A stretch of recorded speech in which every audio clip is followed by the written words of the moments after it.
Shalom saudaraku, selamat bertemu kembali di pengajaran kita yang baru, yaitu mengenali Allah. Damai sejahtera dari Allah Bapa dan dari Tuhan Yesus menyertai Anda sekalian. Amin. Saya memilih tema ini karena banyak orang di luar sana tidak mengenal Allah seperti yang tertulis di Alkitab. Mereka tidak tahu siapa nama Allah, bagaimana sifatnya, apa yang disukai Allah, apa yang dibenci Allah. Tapi meski begitu, di antara mereka sering terjadi perdebatan tentang Allah. Orang Muslim berusaha menjelaskan bahwa ada Allah yang lebih berkuasa dari Tuhan Yesus. Dan orang Kristen menjelaskan tentang Allah Tritunggal. Jadi tidak pernah ketemu ujungnya dan debatnya nggak pernah selesai. Maka saya ingin memulai pengajaran tentang Allah ini supaya kita sebagai ciptaan Allah mengenal penciptanya dengan jelas. Meskipun kita belum pernah bertemu Allah, setidaknya kita bisa mengenal Allah dengan belajar di Alkitab. Sebab Allah menyembunyikan dirinya. Tapi siapa yang mau mencari Dia dengan segenap hati, pasti Allah berkenan memperkenalkan dirinya, bahkan pada orang tertentu menyatakan dirinya. Contohnya seperti kepada Daniel.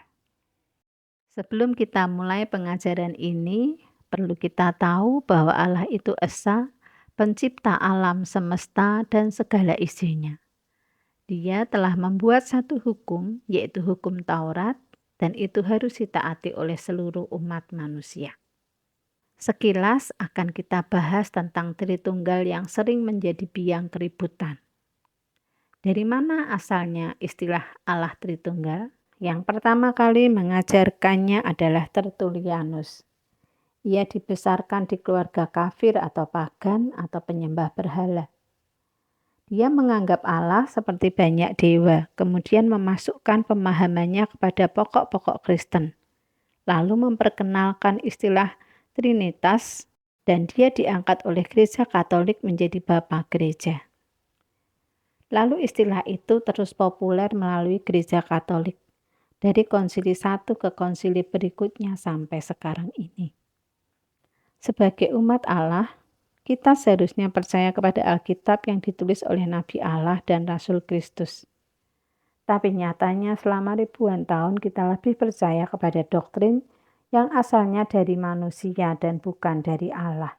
Mari kita mulai memahami penulisan di Alkitab, Tuhan dengan huruf besar, dan Tuhan dengan huruf kecil. Apakah sama artinya ataukah berbeda? Saya jawab, beda saudaraku. Lalu timbul pertanyaan lagi, apa bedanya dan mengapa bisa terjadi perbedaan? Perbedaan ini terjadi karena nama Allah diterjemahkan diganti dengan sebutan yaitu Tuhan huruf besar. Dalam bahasa Indonesia artinya Allah, dalam bahasa Inggris artinya Lord, dalam bahasa Israel artinya Elohim atau Adonai. Penulisan Tuhan dengan huruf besar adalah pengganti nama Allah Bapa di surga.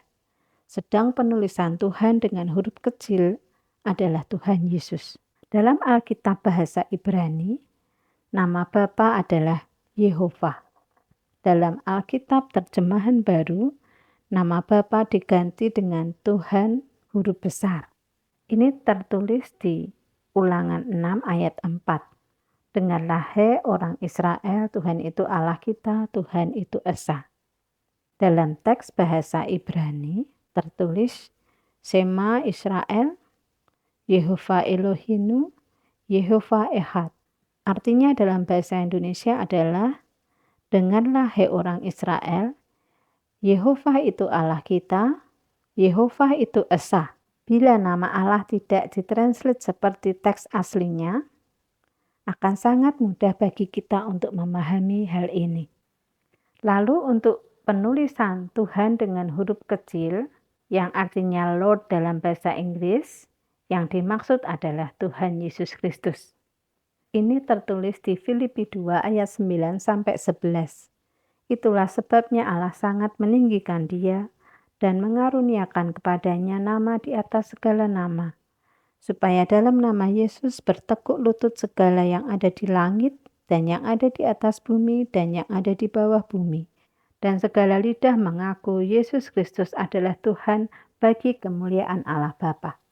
Mari kita lihat bersama di Alkitab yang menyatakan bahwa Allah yang benar adalah Allah yang esa. Di Perjanjian Lama, Musa mengajarkan Allah itu esa. Ulangan 6 ayat 4.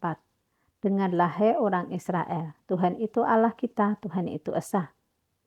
Di Perjanjian Baru, Yesus sebagai anak Allah juga mengajarkan tentang Allah yang esa. Ini tertulis di Markus 12 ayat 29. Jawab Yesus, hukum yang terutama ialah, dengarlah hai orang Israel, Tuhan Allah kita, Tuhan itu esa. Yakobus juga berkata Allah itu satu. Ini tertulis di Yakobus 2 ayat 19. Engkau percaya bahwa hanya ada satu Allah saja, itu baik. Tetapi setan-setan pun juga percaya akan hal itu dan mereka gemetar. Hal ini juga tertulis pada hukum Taurat perintah yang ke-6, yaitu mengetahui bahwa Allah itu satu kesatuan yang lengkap. Dengarlah hai Israel, Tuhan itu Allah kita, Tuhan itu esa. Ulangan 6 ayat 4. Jadi Alkitab dengan jelas menulis bahwa Allah itu esa, tidak tritunggal. Sedangkan para pendeta atau pastor bersusah payah berusaha mencari perumpamaan untuk menjelaskan Allah Tritunggal kepada para jemaatnya. Saya sendiri pun sampai sekarang kalau ingat perumpamaan yang disampaikan tentang Allah Tritunggal masih tetap belum paham. Jadi hanya ada satu Allah, yaitu Allah Bapa yang Maha Tinggi. Dan Yesus adalah Putra Allah yang Maha Tinggi. Mereka dua pribadi yang berbeda. Untuk memperkuat ini, mari kita lihat beberapa ayat yang menyatakan Allah Bapa dan Tuhan Yesus itu dua pribadi yang berbeda. Pertama, di surga ada dua tahta. Ini tertulis di Wahyu 22 ayat 1. Lalu ia menunjukkan kepadaku sungai air kehidupan, yang jernih bagaikan kristal dan mengalir keluar dari tahta Allah dan tahta anak domba itu. Yang kedua, di 1 Korintus 1 ayat 3. Kasih karunia dan damai sejahtera dari Allah Bapa kita dan dari Tuhan Yesus Kristus menyertai kamu. Dari ayat-ayat tersebut sudah sangat jelas bahwa Allah Bapa dan Tuhan Yesus itu dua pribadi yang berbeda. Bukan Allah menjadi Tuhan Yesus atau sebaliknya. Lalu penganut dari Tritunggal bertanya, kalau begitu Roh Kudusnya kemana? Saya mau jawab, Roh Kudus adalah ketujuh roh Allah. Ini tercatat di Wahyu 4 ayat 5. Dan dari tahta itu keluar kilat dan bunyi guruh yang menderu, dan 7 obor menyala-nyala di hadapan tahta itu. Itulah ketujuh roh Allah. Roh Kudus itu adalah roh penolong yang diminta oleh Tuhan Yesus kepada Bapa di surga. Roh Kudus berdiam di dalam tubuh manusia dan suaranya terdengar seperti suara hati manusia. Ini tertulis di Yohanes 14 ayat 16-17.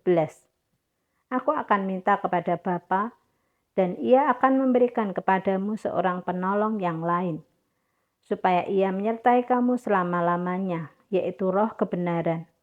Dunia tidak dapat menerima dia sebab dunia tidak melihat dia dan tidak mengenal dia. Tetapi kamu mengenal dia sebab ia menyertai kamu dan akan diam di dalam kamu. Lalu kenapa banyak umat manusia yang salah dengan pemahaman Allah dan Tuhan Yesus? Sekali lagi hal tersebut disebabkan karena Alkitab terjemahan baru mengganti nama Allah dengan sebutan, yaitu tulisan Tuhan dengan huruf besar. Jadi supaya lebih paham, sangat penting bagi kita untuk tahu siapa nama Allah Bapa, nama Tuhan Yesus, dan nama Roh Kudus. Nama Allah Bapa tertulis di Ulangan 6 ayat 4. Di terjemahan baru berbunyi, dengarlah hai orang Israel, Tuhan itu Allah kita, Tuhan itu esa. Dalam teks bahasa Ibrani tertulis Shema Yisrael, Yehovah Elohinu, Yehovah Ehad. Arti dalam bahasa Indonesia, dengarlah hai orang Israel, Yehovah itu Allah kita, Yehovah itu esa. Jadi nama Allah Bapa kita adalah Yehova, bukan Yahweh. Dengan penulisan YHWH, baca Yod-He, Vav-He. Tuhan Yesus juga memiliki nama yaitu Yeshua HaMashiach. Dan Roh Kudus pun juga memiliki nama yaitu Ruach HaKodes. Tuhan Yesus juga telah menyatakan nama Allah kepada semua orang. Ini tertulis di Yohanes 17 ayat 6. Aku telah menyatakan namamu kepada semua orang yang engkau berikan kepadaku dari dunia. Mereka itu milikmu, dan engkau telah memberikan mereka kepadaku, dan mereka telah menuruti firman-Mu. Allah tidak melarang manusia menuliskan namanya agar manusia mengenal namanya. Yesus juga menyatakan nama Allah itu. Tapi selama ini, orang Kristen tidak tahu nama Allah akibat dari terjemahan Alkitab yang mengganti nama dengan sebutan. Sebenarnya yang dilarang bukan menyebutkan nama Allah, tetapi menyebut nama Allah dengan sembarangan. Ini tercatat dalam Keluaran 20 ayat 7. Jangan menyebut nama Tuhan Allahmu dengan sembarangan, sebab Tuhan akan memandang bersalah orang yang menyebut namanya dengan sembarangan. Nama Allah itu besar, kudus, dan mulia. Jadi kita tidak boleh menggantinya dengan sembarangan. Kita bisa menyebutnya dengan Bapa, Adonai, Elohim, Hashem, atau God. Sangat penting bagi kita mengetahui nama Allah. Sebab jika tidak tahu, akan ada celah bagi kita untuk menyembah Allah yang lain, Yesus yang lain, dan roh yang lain. Ini perlu dipahami. Di 2 Korintus 11 ayat 4 tertulis, sebab kamu sabar saja, jika ada seorang datang memberitakan Yesus yang lain daripada yang telah kami beritakan, atau memberikan kepada kamu roh yang lain daripada yang telah kamu terima, atau Injil yang lain daripada yang telah kamu terima. Mari kita lebih dalam untuk mengenali bagaimana rupa, sifat, dan karakter Allah Bapa itu. Allah itu seperti manusia karena Allah menciptakan manusia menurut rupa dan gambarnya. Ini tertulis di Kejadian 1 ayat 27. Maka Allah menciptakan manusia itu menurut gambarnya. Menurut gambar Allah diciptakannya dia, laki-laki dan perempuan diciptakannya mereka. Allah adalah satu-satunya Allah yang benar. Yohanes 17 ayat 3. Inilah hidup yang kekal itu, yaitu bahwa mereka mengenal Engkau satu-satunya Allah yang benar dan mengenal Yesus Kristus yang telah Engkau utus. Kedua, Allah tidak dapat disamakan dengan siapapun. Yesaya 40 ayat 25. Dengan siapa hendak kamu samakan aku, seakan-akan aku seperti dia, firman yang maha kudus. Ketiga, tidak ada Allah lain selain daripada Allah. Yesaya 44 ayat 6. Beginilah firman Tuhan Raja dan Penebus Israel, Tuhan semesta alam. Akulah yang terdahulu dan akulah yang terkemudian. Tidak ada Allah selain daripadaku. Yang keempat, tidak ada yang seperti Allah. Yesaya 46 ayat 9. Ingatlah hal-hal yang dahulu dari sejak purbakala, bahwasanya akulah Allah dan tidak ada yang lain. Akulah Allah dan tidak ada yang seperti aku. 5. Allah tidak memberikan kemuliaannya kepada yang lain. Yesaya 42 ayat 8. Aku ini Tuhan, itulah namaku. Aku tidak akan memberikan kemuliaanku kepada yang lain atau kemasyuranku kepada patung. Yang keenam, Allah seorang diri membentangkan langit. Yesaya 44 ayat 24. Beginilah firman Tuhan penebusmu yang membentuk engkau sejak dari kandungan. Akulah Tuhan yang menjadikan segala sesuatu, yang seorang diri membentangkan langit, yang menghamparkan bumi. Siapakah yang mendampingi aku? 7. Langit adalah tahta Allah dan bumi tumpuan kakinya. Yesaya 66 ayat 1. Beginilah firman Tuhan. Langit adalah tahtaku, dan bumi adalah tumpuan kakiku. Rumah apakah yang akan kamu dirikan bagiku, dan tempat apakah yang akan menjadi perhentianku? Kedelapan, Allah itu roh. Yohanes 4 ayat 24. Allah itu roh, dan barang siapa menyembah Dia harus menyembahnya dalam roh dan kebenaran. 9. Allah memiliki rambut putih, wajahnya seperti yang lanjut usia, pakaiannya putih seperti salju. Ini tertulis di Daniel 7 ayat 9. Sementara aku terus melihat tahta-tahta diletakkan, lalu duduklah yang lanjut usianya. Pakaiannya putih seperti salju, dan rambutnya bersih seperti bulu domba. Kursinya dari nyala api, dengan roda-rodanya dari api yang berkobar-kobar. 10. Allah memiliki lengan. Ayub 40 ayat 9. Apakah lenganmu seperti lengan Allah, dan dapatkah engkau mengguntur seperti Dia? 11. Allah memiliki tangan. Yesaya 59 ayat 1. Sesungguhnya tangan Tuhan tidak kurang panjang untuk menyelamatkan, dan pendengarannya tidak kurang tajam untuk mendengar. 12. Allah memiliki kaki. Keluaran 24 ayat 10. Lalu mereka melihat Allah Israel, kakinya berjejak pada sesuatu yang buatannya seperti lantai dari batu nilam, dan yang terangnya seperti langit yang cerah. 13. Allah memiliki mata. Amsal 15 ayat 3. Mata Tuhan ada di segala tempat, mengawasi orang jahat dan orang baik. 14. Allah mempunyai telinga. Mazmur 18 ayat 6. Ketika aku dalam kesesakan, aku berseru kepada Tuhan. Kepada Allahku aku berteriak minta tolong. Ia mendengar suaraku dari baitnya. Teriakku minta tolong kepadanya sampai ke telinganya. 15. Allah mempunyai mulut. Yesaya 55 ayat 11. Demikianlah firmanku yang keluar dari mulutku. Ia tidak akan kembali kepadaku dengan sia-sia, tetapi ia akan melaksanakan apa yang ku kehendaki, dan akan berhasil dalam apa yang kusuruhkan kepadanya. 16. Santapan Allah adalah lemak dan darah. Ini tertulis di Nubuatan Yehezkiel 44 ayat 6-7. Katakanlah kepada kaum pemberontak, yaitu kaum Israel. Beginilah firman Tuhan Allah.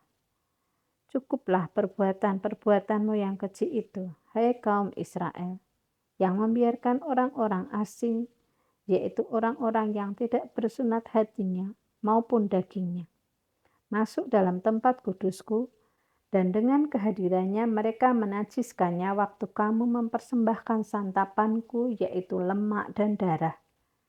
Dengan berbuat begitu, kamu lebih mengingkari perjanjianku daripada dengan segala perbuatanmu yang keji yang sudah-sudah. 17. Suara Allah mengguntur. Mazmur 18 ayat 13. Maka Tuhan mengguntur di langit, yang maha tinggi memperdengarkan suaranya. 18. Allah bisa menyesal. Yunus 3 ayat 10. Ketika Allah melihat perbuatan mereka itu, yakni bagaimana mereka berbalik dari tingkah lakunya yang jahat, maka menyesallah Allah karena malapetaka yang telah dirancangkannya terhadap mereka, dan ia pun tidak jadi melakukannya. 19. Allah bisa sakit hati. Yeremia 44 ayat 3. Itu disebabkan oleh kejahatan yang telah mereka lakukan untuk menimbulkan sakit hatiku, yakni mereka pergi membakar korban dan beribadah kepada Allah lain yang tidak dikenal oleh mereka sendiri, oleh kamu, atau oleh nenek moyangmu. 20. Allah bisa bergirang dan bersukacita. Sefanya 3 ayat 17. Tuhan Allahmu ada di antaramu sebagai pahlawan yang memberi kemenangan. Ia bergirang karena engkau dengan sukacita. Ia membaharui engkau dalam kasih-Nya. Ia bersorak-sorak karena engkau dengan sorak-sorai. 21. Allah adalah kasih. 1 Yohanes 4 ayat 8. Barang siapa tidak mengasihi, ia tidak mengenal Allah, sebab Allah adalah kasih. 22. Allah adalah api yang menghanguskan. Ibrani 12 ayat 29. Sebab Allah kita adalah api yang menghanguskan. 24. Allah tidak memandang bulu. Roma 2 ayat 11. Sebab Allah tidak memandang bulu. 25. Allah adalah hakim yang adil dan murka setiap saat. Mazmur 7 ayat 11. Allah adalah hakim yang adil dan Allah yang murka setiap saat. 26. Allah berjalan dalam puting beliung. Nahum 1 ayat 3. Tuhan itu panjang sabar dan besar kuasa, tetapi ia tidak sekali-kali membebaskan dari hukuman orang yang bersalah. Ia berjalan dalam puting beliung dan badai, dan awan adalah debu kakinya. Semoga deskripsi di Alkitab yang begitu lengkap bisa memberikan bayangan kepada kita bagaimana Allah itu. Siapa dia, rupanya, dan karakternya. Ya, mengapa kita menyebut Allah dengan sebutan Bapa? Yang pertama, Israel memanggil Tuhan sebagai Bapa. Ini tertulis di Yesaya 64 ayat 8. Tetapi sekarang ya Tuhan, Engkaulah Bapa kami. Kamilah tanah liat dan Engkaulah yang membentuk kami. Dan kami sekalian adalah buatan tangan-Mu. Yang kedua, Tuhan adalah Bapa Israel. Ini tertulis di Yeremia 31 ayat 9. Dengan menangis mereka akan datang. Dengan hiburan aku akan membawa mereka. Aku akan memimpin mereka ke sungai-sungai, di jalan yang rata, di mana mereka tidak akan tersandung, sebab aku telah menjadi Bapa Israel. Efraim adalah anak sulungku. Ketiga, Tuhan Yesus juga menyebut Allah itu Bapa. Ini tertulis di Matius 26 ayat 42. Lalu ia pergi untuk kedua kalinya dan berdoa, katanya, "Ya Bapakku, jikalau cawan ini tidak mungkin lalu, kecuali apabila aku meminumnya, jadilah kehendak-Mu." Saya juga akan menyampaikan bahwa Tuhan adalah Allah bagi Israel dan Allah bagi bangsa-bangsa lain. Allah adalah Allahnya Abraham, Allah Ishak, dan Allah Yakub. Artinya Allah Bapa adalah Allah yang disembah oleh Abraham, Ishak, dan Yakub, yaitu Bapa leluhur bangsa Israel. Ini tertulis di Keluaran 3 ayat 6. Lagi ia berfirman, "Akulah Allah ayahmu, Allah Abraham, Allah Ishak, dan Allah Yakub." Lalu Musa menutupi mukanya sebab ia takut memandang Allah. Tuhan juga adalah Allah bagi bangsa lain. Ini tertulis di Roma 3 ayat 29. Atau adakah Allah hanya Allah orang Yahudi saja? Bukankah ia juga adalah Allah bangsa-bangsa lain? Ya benar, ia juga adalah Allah bangsa-bangsa lain. Saya juga mau menyampaikan bahwa Allah tidak menjadi Tuhan Yesus, demikian juga sebaliknya.